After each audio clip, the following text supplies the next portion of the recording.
late night last night. Yeah, it was. I didn't stay out too late because I knew, Because you you did it hard the night before, right? Yeah, I graduated. So the night before, that was like the big one. Abby, you want to state that for me? Abby Lance, broad green, generic. It's the worst thing to say all morning. So a couple big days in a row. How you feeling? Yes, a lot. It's like rapid fire. Like everything is like happening this year right now. It's so insane. So I want to talk a little bit about sort of a day on set with Nick and like what was it like to sort of get into some of these scenes? Did you have heard maybe there was music playing or did you guys kind of talk through things? What was like a typical day on set? Well, you show up, in the mornings. Well, we filmed in chronological order. So each day you're thinking about, what happened the day before. And it's so helpful to do that, especially with my character, because she definitely has a big transformation.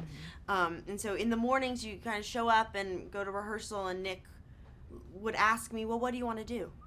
And I never had that freedom before of like, whoa, at first you're like, a little uncomfortable of this given power that you feel like you have. But it starts to get, it's such a creative bubble where it's very safe and you feel like you can try anything and you have this freedom because you film in sequence, so you're not kind of tied down to anything. So constantly we're changing scenes, and if something happened yesterday, so the next scene, we can't do this scene anymore because it doesn't work because we went down this other path. So you're just totally discovering things.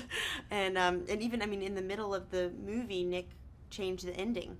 So it's this, you have this, I feel like I trust him so much, and this team friendship that we have was really special. It's like a Nick Refn choose your own adventure film. Yeah, it is. It's like it's his own universe. So I'm having fun asking people what, because it's kind of the neon demon is a term that you can kind of digest however your perspective allows.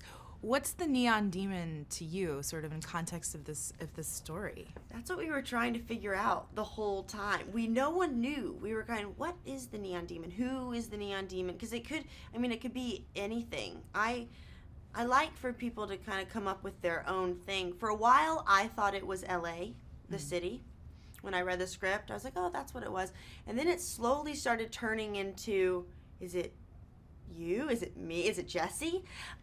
Which, we went with as well. But the neon demon is not necessarily a person. It's more of this, it's a spirit that kind of, this is what I think, that kind of possesses you and takes over in this beauty-obsessed world that we are.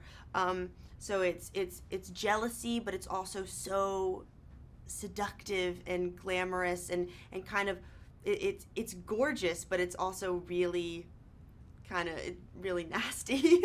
Well, and then I wanted to talk about the sort of like cultish horror element to this. Did you realize going into it that it was going to be this sort of twisted and Yeah, I did. I did know that it was.